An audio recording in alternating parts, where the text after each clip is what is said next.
முதல் வாசகம். எங்கள் கைவினைப் பொருள்களை நோக்கி எங்கள் கடவுளே என்று இனி சொல்ல மாட்டோம்.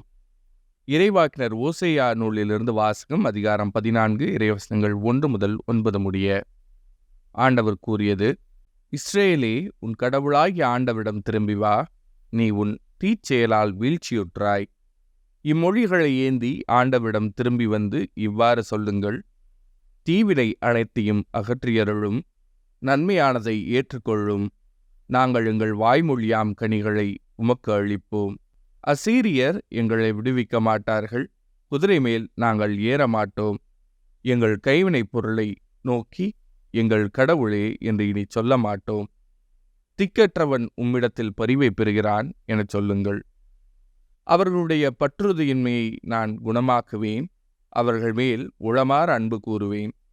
அவர்கள் மேலிருந்த என் சினம் தணிந்து விட்டது. நான் இஸ்ரேலுக்கு பனிபோல் இருப்பேன். அவன் லீலி போல் மலருவான். லெபனோனின் மரம் போல் வேரூன்று நிற்பான். அவனுடைய கிளைகள் விரிந்து பரவும். அவன் பொழிவு ஒலிவ மரம் போல் இருக்கும். லெபனோனைப் போல் அவன் நறுமணம் பரப்புவான். அவர்கள் திரும்பி வந்து என் நிழலில் குடியிருப்பார்கள். கோதுமை போல் தலை தொங்குவார்கள். திராட்சை கொடி போல் செழிப்படைவார்கள். லெபனோனின் திராட்சை ரசம் போல் அவர்களது புகழ் விளங்கும். இனிமேல் எப்ராயிமுக்கு சிலை எழுதற்கு நானே அவனுக்கு செவி சாய்த்து அவன் மேல் அக்கறை கொண்டுள்ளேன். நான் பசுமையான தேவதாரு மரம் போன்றவன். உன் கனி எல்லாம் என்னிடமிருந்தே வரும். ஞானம் நிறைந்தவன் எவனோ அவன் இவற்றை உணர்ந்து கொள்ளட்டும். பகுத்தறிவு உள்ளவன் எவனோ அவன் இவற்றை அறிந்து கொள்ளட்டும். ஆண்டவரின் நெறிகள் நேர்மையானவை. நேர்மையானவர்கள் அவற்றை பின்பற்றி நடக்கிறார்கள். மீறுகிறவர்கள் அவற்றில் இடறி விழுகின்றார்கள்.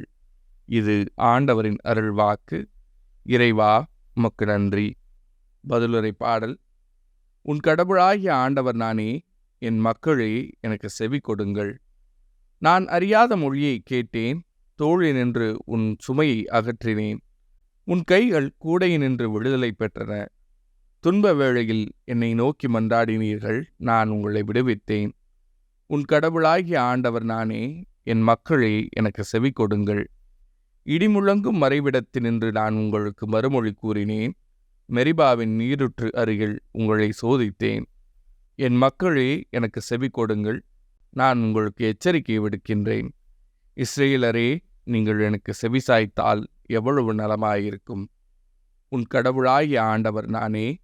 என் மக்களே, எனக்கு செவி கொடுங்கள். உங்களுடைய வேற்று தெய்வம் இருத்தலாகாது.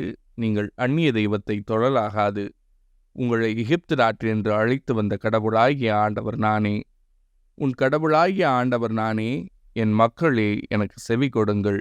என் மக்கள் எனக்கு செவிசாய்த்திருந்தால், இஸ்ரேலர் நான் காட்டிய வழியில் நடந்திருந்தால் எவ்வளவோ நலமாயிருந்திருக்கும். உங்களுக்கு நயமான கோதுமையை உணவாக கொடுப்பேன்.